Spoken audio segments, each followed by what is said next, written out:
79 AD, Vesuvius erupted. The sky was torn open as ash, fire, and burning stones descended upon the city. A massive, burning cloud enveloped everything: houses, temples, people. Pompeii was buried alive. In a matter of hours, an entire city vanished from sight. But before that catastrophic moment, before the mountain unleashed its furious power upon the world, there was life. Pompeii was not merely a name marked on the maps of the Roman Empire. It was a city of beauty, pleasure, and daily existence.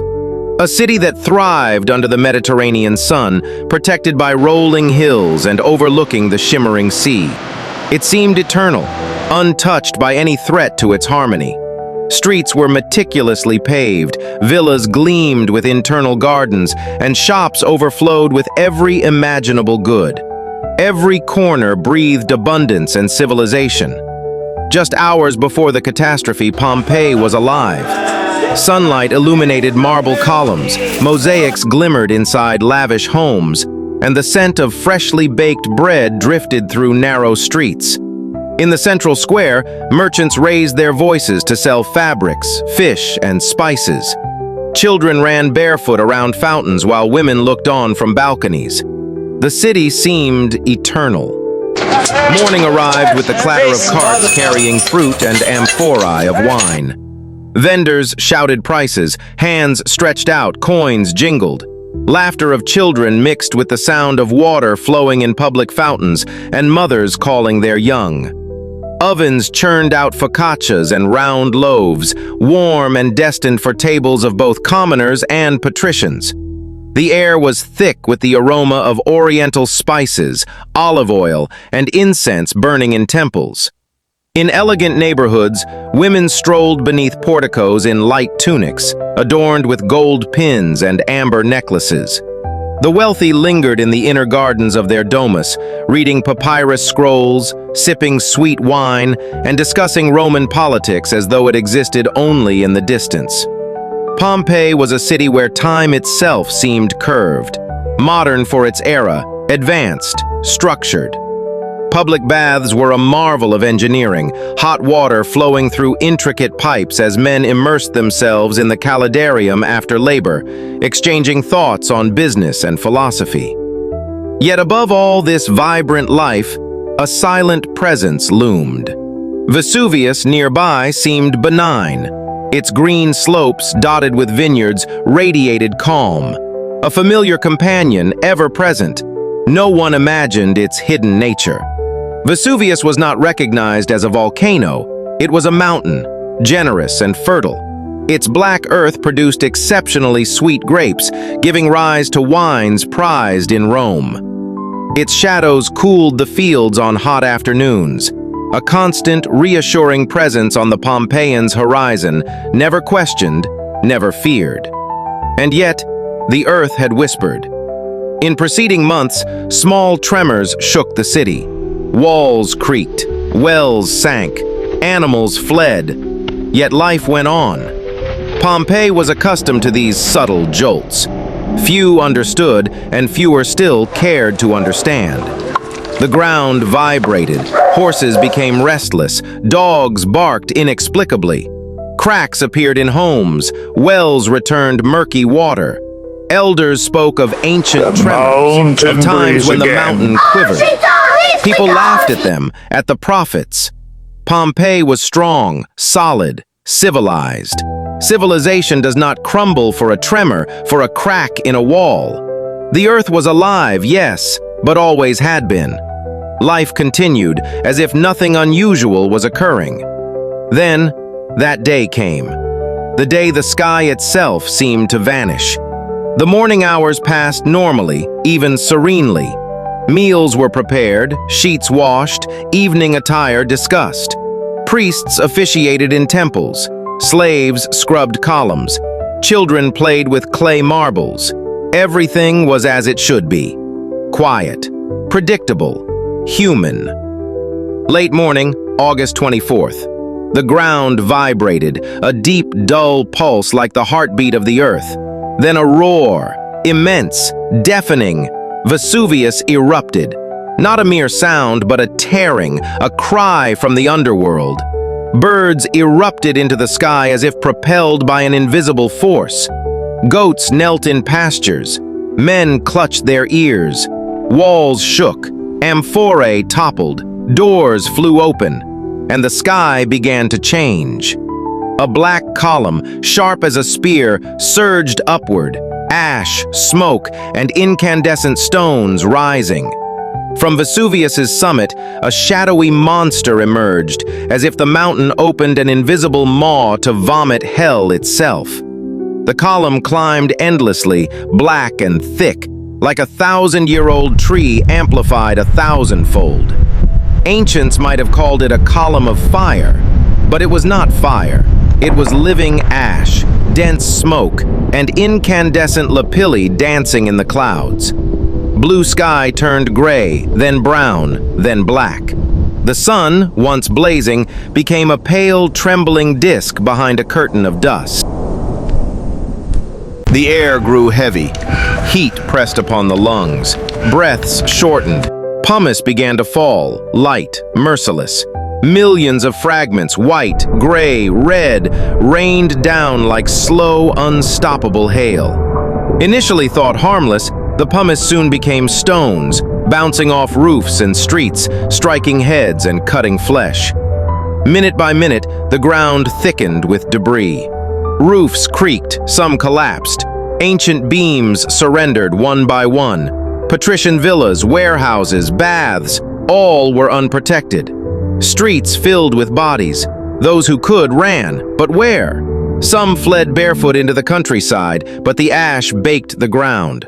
Others sought shelter in cellars, underground kitchens, praying futilely. Screams of mothers, cries of men, prayers, terror.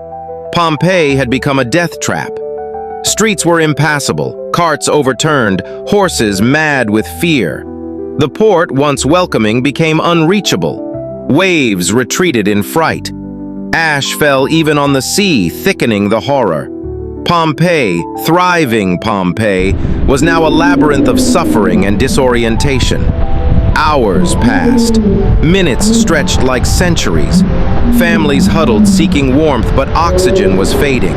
Fear intensified as the cloud thickened, blackened. Lanterns went out. Dust suffocated all. Eyes burned. Ash infiltrated every crevice. Many knelt, invoking Jupiter, Apollo, Pluto. Statues seemed to abandon their pedestals. Silence. Collapse. In the poorest quarters, half-destroyed homes closed like broken shells, killing those within slowly. Outside, stones struck, boiling air suffocated. And again, Vesuvius roared. Then came the ultimate end. The previous devastation, pumice, ash, darkness, terror, was only the prelude. From the crater, the mountain unleashed its deadliest force, the pyroclastic cloud. A wave of burning gas, ash, and fragments surged at 300 kilometers per hour, 700 degrees Celsius. Not water, but death itself. In less than 30 seconds, it struck the city. No direction was safe. Breathing became impossible. Bodies outside stiffened instantly. Muscles contracted, bones shattered, flesh evaporated. Shapes remained, gestures preserved.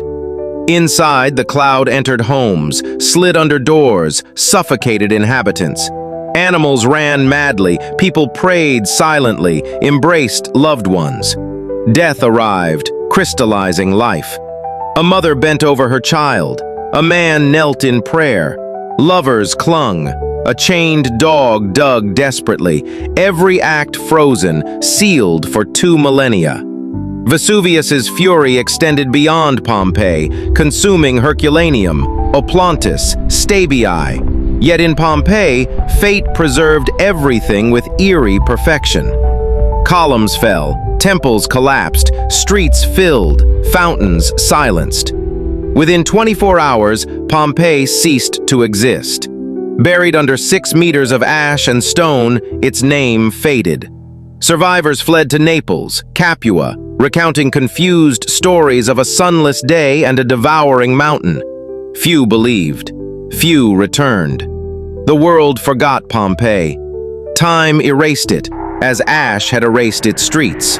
Yet beneath, life endured. Fields turned green again, farmers cultivated vines, olive and fruit trees. Unaware they walked over buried homes, frescoes, statues, and tables still set. Every clod concealed a vanished world, alive in the memory of soil. Centuries passed, Rome fell, empires rose and collapsed.